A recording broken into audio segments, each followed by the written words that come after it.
We're rolling. The little scroll. Revelation chapter 10.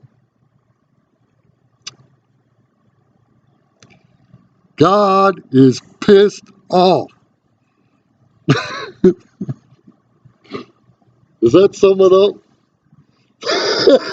Yeah, for you it does. How are you? Should we get to the point? Oh man. So what's this angel like? We haven't read chapter 10 yet. They don't know what angel you're talking about. Ooh, And you can't see me on there because I'm over here and you're over there and we're in the sun. I can see you. You gotta come a little closer. That's You're what I fading mean. off in the background. Yeah. There you go. That better? Yes, sir. Now these people know what we're on because we discussed up to chapter 9, so they should know we're going to chapter 10, and they should have been prepared and reading it, don't you think? Well, What do you think? that's why we're here. Do we have some good students here or what? We're here to read it. They can read it on their own, yeah, but we're here to read it and explain it. What comes after 9? The bedroom usually, or breakfast. It depends on what time of the day the 9 is, right? We're talking about the angel and a little scroll. This is a mighty angel. Then I saw another mighty angel coming down from heaven. He was robed in a cloud with a rainbow. Remember the throne scene? The rainbow that's around the throne. The jasper, the emerald. No, the rainbow. It was made out of those colors. Well, it was a refracted light from those that Right. made the rainbow. But Emerald. the rainbow is a symbol of God's. Right. Covenant. I wanted to go into that. Yeah, you did. I want to go into that. Okay. Now I'm going to ask you. Now you've been to college and everything. You got a degree. What's the difference between a covenant and a contract? I got him on this one. A contract isn't sealed by the blood. The contract, you don't have to, you can honor it or you can void certain parts of it, but a covenant is eternal. Every part of it has to be kept. Well, what about is the covenant of marriage? Is that sealed with blood? No, but the covenant of marriage is sealed between two people. Mm-hmm. It's more than a contract. To some people. Well, it's supposed to be to everyone that gets married. Okay. Because it's a pledge and a contract and a covenant. It's all three. I'm going to tell you the difference between a contract and a covenant. Go ahead, Luke. A contract is like a business deal. Yeah. But a covenant has love involved in it. That's what makes it different from a contract. God shed his blood for us because he loved us. And when you enter into a marriage covenant, there's love involved in that. It's not just a contract. Now, to some people, it may be a contract, but it's supposed to be a covenant. Right, it is. Some people have a civil marriage, and it's a contract. Well, as long as they're civil to one another, they have that. And when they don't have, they get a civil divorce, right? Without love, there ain't going to be much civility. No, yeah, you're right. That's why love has to be the major part of it. Now we're getting into something deep here, right? Okay. All right. So we're entering into a covenant with God. If we are obedient, if we are not obedient, we break the covenant. You're right about that. We're no longer part of the covenant. He has no obligation to watch over us, protect us. He can let his hedge down around us. And who does that give access to our life? Satan. Gives Satan access to it. And what's his goals or his? Kill, steal, and destroy. Kill, steal, and destroy. Why would somebody want to give up this covenant that we can have with God? We're not. Well, I think that a lot of people are looking at the covenant and all of the things they have to do versus not following those things and doing what they want to do. And because they're putting themselves first and not God first, then they're led away by the lusts of the flesh. They pursue worldly things, not spiritual things. Here's what comes to my mind. You ever seen that license plate that says, God is my co-pilot? Yeah, God should be your pilot. Well, that means they're the pilot. Yeah. I get that. That's why I say he should be the pilot. I think we want to control everything. We don't want to give. Jesus, take the wheel, right? Yeah. Yeah, that's When things are going wrong. But when things are not going wrong, I got this. And, it's worldly. They got into the predicament on their own, probably. Yes, absolutely. Well, you get into predicaments on your When own. you try to do God things your doesn't way. lead you into these When predicaments. you try to do things your own way. Yep. Well, let's get back to Revelation. His face shined like the sun. Wasn't that like Revelation chapter 1? Like Revelation chapter 1. The description of Jesus. Radiant. Yes. But this is a mighty angel. Well, it's probably Michael the archangel. I had a feeling you were going to say that. Yeah. And his legs were fiery pillars. He was holding a little scroll that lay open in his hand. He planted his right foot on the sea, his left foot on the land. Now, what does that mean? Well, the sea and the land, he has one foot on each, which means he has a foot on every part of the earth. Amen. The whole earth. The whole earth. He should have authority over the whole earth. And he gave a loud shout like the roar of a lion. When he shouted, his voice was like thunder. Mm-hmm. The voices of seven thunders spoke, and when the seven thunders spoke, John says, I was about to write. Well, the thunders are prophecies. The 7 prophecies is what we're talking about. John was going to write them down, and I heard a voice from heaven say, seal up the 7 thunders and do not write them down. Right. He didn't want them revealed at that time. And I think that those 7 thunders coincide with the 7 trumpets. They coincide with the final seal being broken, the 7th seal. Okay? Remember when we talked about sequential? Mm-hmm. Yes. But there were some interludes that are injected in. Right. The sequence. This is an interlude. Yes, it is. Now back when they used to have drive-ins, right? Don't worry about that. When they used to have drive-ins, they had an interlude in intermission. Yeah, let's all go get popcorn and pop. Well, that was very profitable for the movie people, because people would go buy sodas and popcorn and candy and stuff when they weren't watching the movie. Right. Well, this is very profitable for God to include that, because what he's doing is he's extending his grace to the people. He's holding back the punishments. He's still giving people the opportunity to become Christian, still giving them the opportunity to be baptized and become part of his family. That's the interlude. God is very merciful. Yes, he is very merciful. He's more merciful than people. Yeah, of course.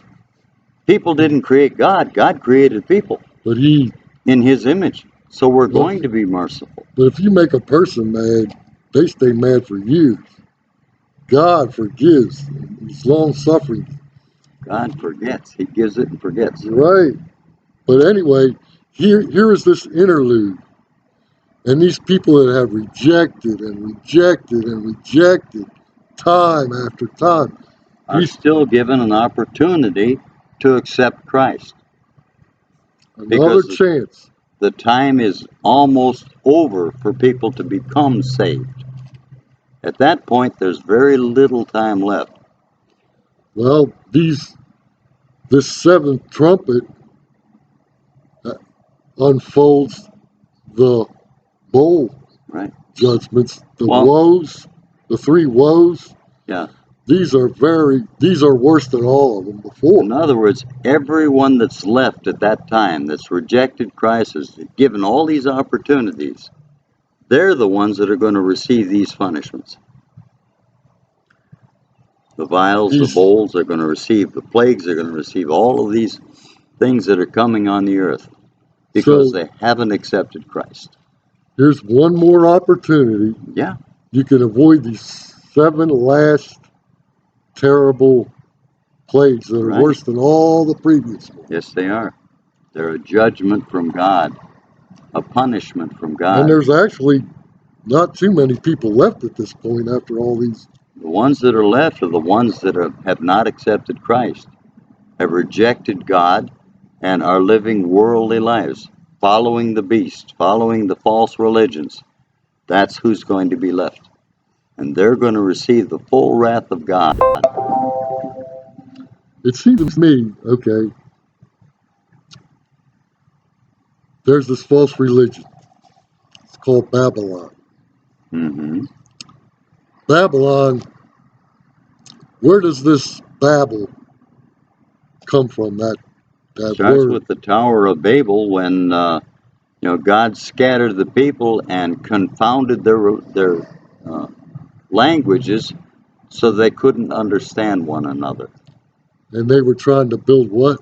They were trying to build a tower to heaven. So they were using some form of works to Yes, get yes, to yes, God. yes. They were using a form of works to try and get to God. And But they weren't going there to talk to God. They were going there to try and live there. and God confused their languages because he wasn't pleased with this. Right. That's not the way to get to God. No, you can't do it by works. So this false religion, this Babylonish uh, apostate religion, if people have bowed down to this or accepted this, Right. And they've rejected everything Christian at that point. well, here's the thing. And they're following a false We've doctrine, false we've God. already had several judgments. Yes, we have. The seals, 6 trumpets. Right. These people that are a part of this Babylonish religion are being affected by these judgments. Yes, that's what. But there's a small group of people that these judgments are not affecting, Right. and they are not a part of this Babylonish religion. No, they're standing apart. They're not part of it. And those are the ones that God is giving the opportunity for them to join His family. But let me just put this bluntly. If let's say you were fooled, you were deceived, you became a part of this religion thinking it was the real one. Mm-hmm. You bowed down to the Antichrist Right. and everything, but you're being stung by these scorpions and everything. But there's this group of people that these judgments are not affecting them. Right. And they're you're saying to yourself, I mean, we have a certain amount of intelligence, don't we? I mean, we can see. Yeah. There's this group of people, and they're not part of this religion or bowing down to this guy, and they're not being affected. And you can see that. Yeah, it's pretty obvious, That's wouldn't it why the scriptures say that they'll be angry with those that aren't being be? stung. Mm-hmm. So it's obvious. It is obvious. And some at that time will try to become Christians. The rest will continue to chase and kill the Christians.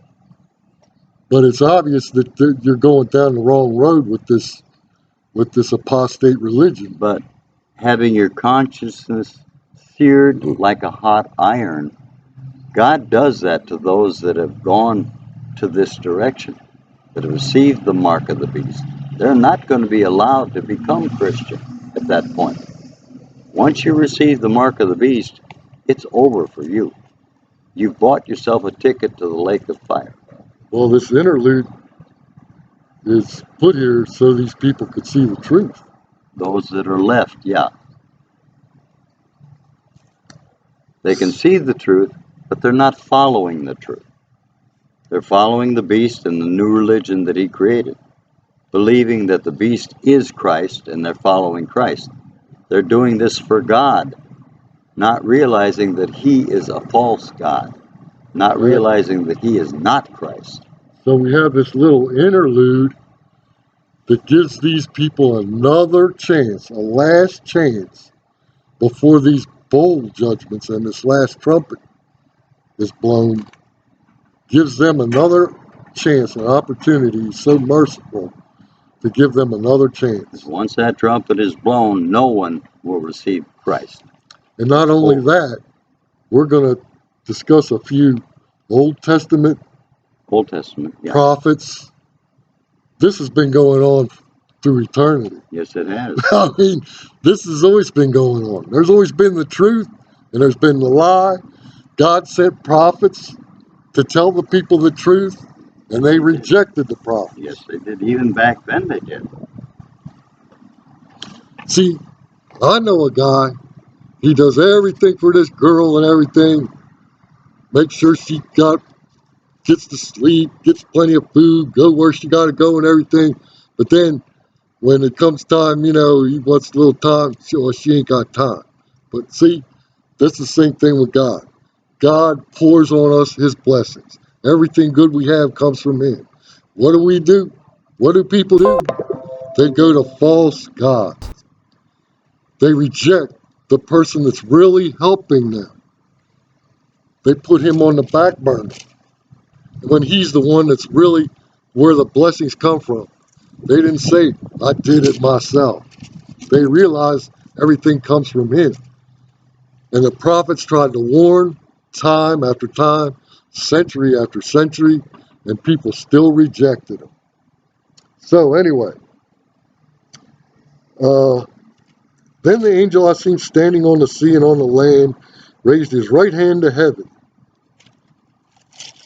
and he swore by him who lives forever and ever, Jehovah God, who created the heavens and all that is in them, the earth and that is in it, and the sea and all that is in it, and said, there will be no more delay.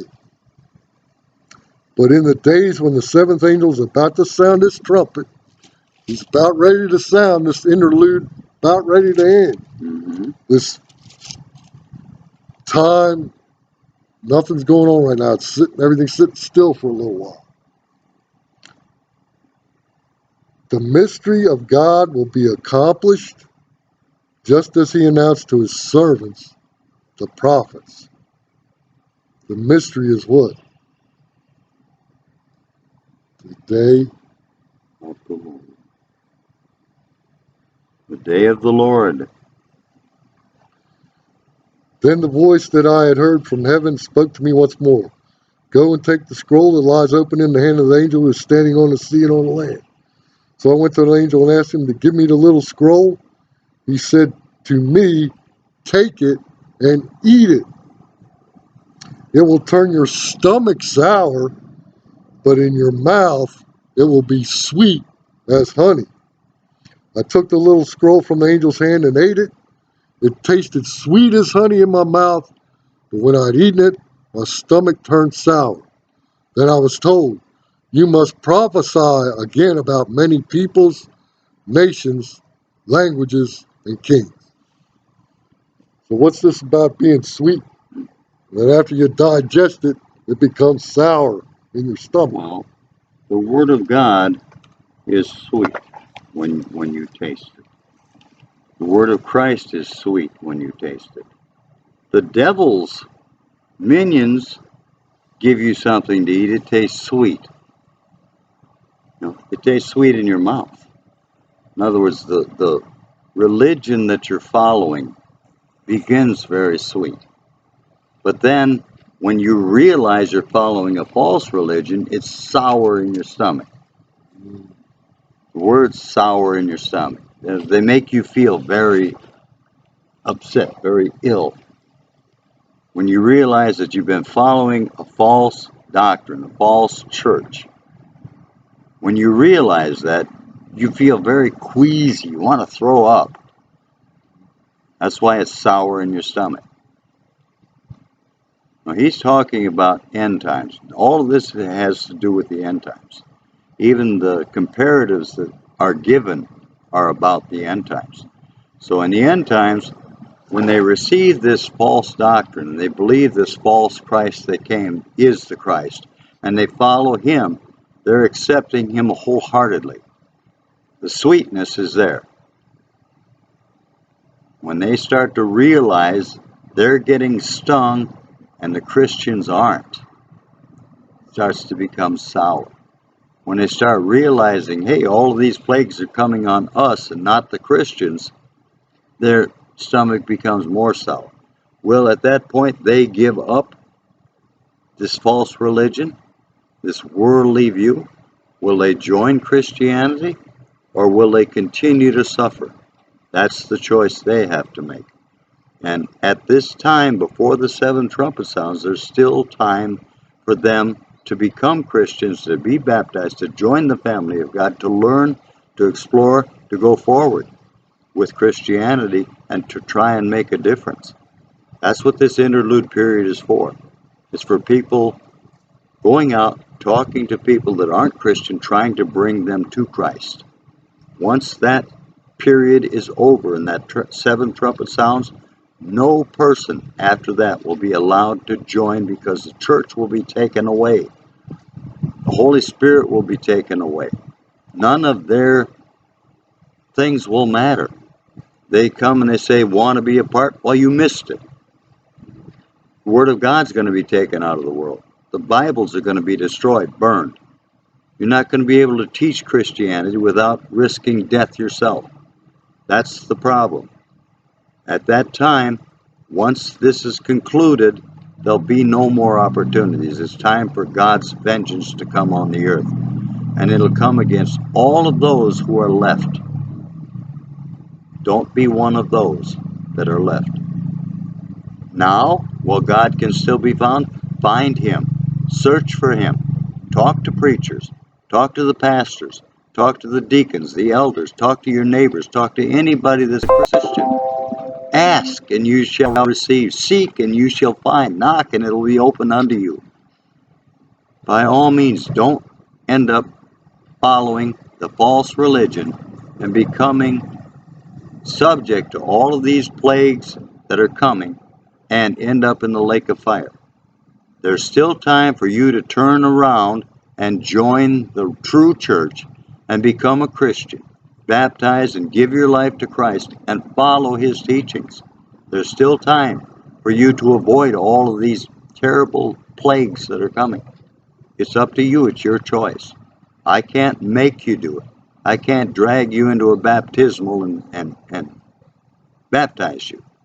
It has to be your heart and your choice. No one can make that choice for you. You have to make it for yourself. All right.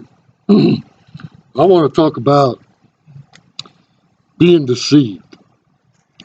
The world is going to deceive you. The media, the television, they're going to tell you things that they're going to make you think that you need to have this and that to be happy. They're going to deceive you into thinking that the things of this world are going to bring happiness to your life. But the case is not true.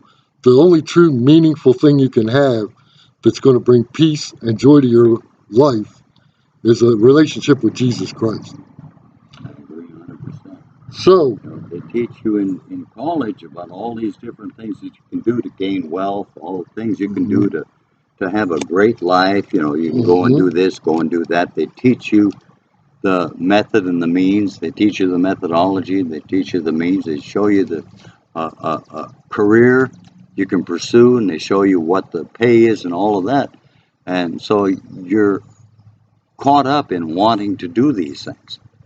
But then you realize, oh, I've got $100,000 in school debt to pay, so that's going to take away from whatever income I have. Then you buy a house, and that's going to take away from the income you're going to have. And you get married, you get a car, you do all of these things, and you end up miserable because you have nothing. You sacrificed everything, and you have nothing. for stuff. For stuff, for things that don't matter. Ecclesiastes chapter 2. Pleasures are meaningless. I thought in my heart, come now, I will test you with pleasure to find out what is good, but that also proved to be meaningless. Laughter, I said, is foolish. And what does pleasure accomplish? I tried cheering myself with wine and embracing folly. My mind still guided me with wisdom. I wanted to see what was worthwhile for men to do under heaven during the few days of their lives. I undertook great projects. I built houses for myself and planted vineyards. I made gardens and parks and planted all kinds of fruit trees in them. I made reservoirs for water groves of flourishing trees. I bought male and female slaves and had other slaves who were born in my house. I also owned more herds and flocks than anyone in Jerusalem. Before me, I amassed silver and gold for myself, the treasure of kings and provinces. I acquired men and women singers, and a harem as well, the delights of the heart of men. I became greater by far than anyone in Jerusalem before me. In all this, my wisdom stayed with me. I denied myself nothing my eyes desired. I refused my heart no pleasure. My heart took delight in all my work, and this was the reward for all my labor. Yet, when I surveyed all that my hands had done and what I had toiled to achieve, everything was meaningless, a chasing after the wind. Nothing was gained under the sun.